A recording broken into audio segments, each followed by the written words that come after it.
في تحول غير متوقع يقترب النجم المغربي حكيم زياش من خوض تجربة جديدة في الدوري الفرنسي، حيث أصبح نادي ليل هو الأقرب للتعاقد مع الجناح الموهوب خلال فترة الانتقالات الشتوية الحالية. بعد فترة صعبة في تركيا مع جالاتا سراي، يبدو أن زياش يترقب فرصته للعودة إلى الأضواء الأوروبية، خاصة وأنه لم يعد يجد مكانه في التشكيلة الأساسية.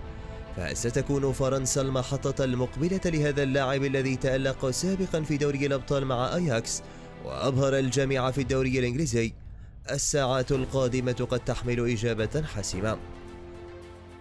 كشفت تقارير إعلامية عن تطور دراماتيكي في مستقبل اللاعب المغربي حكيم زياش نجم نادي جالاتا سراي التركي الذي قد ينتقل قريبا إلى الدوري الفرنسي.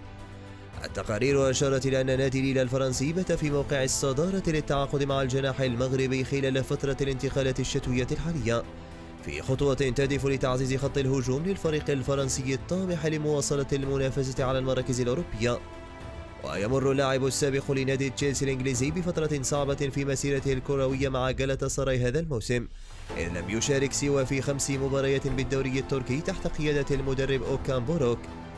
نادي ليل الفرنسي في مفاوضات جادة لضم حكيم زياش، وحسب موقع أونس مونديال الفرنسي الذي نقل الخبر، فإن اللاعب المغربي يبدأ بشكل واضح رغبته في البحث عن تحدي جديد، خاصة في ظل قلة مشاركته مع النادي التركي، وهو ما دفعه للنظر في الخيارات المتاحة أمامه خارج تركيا.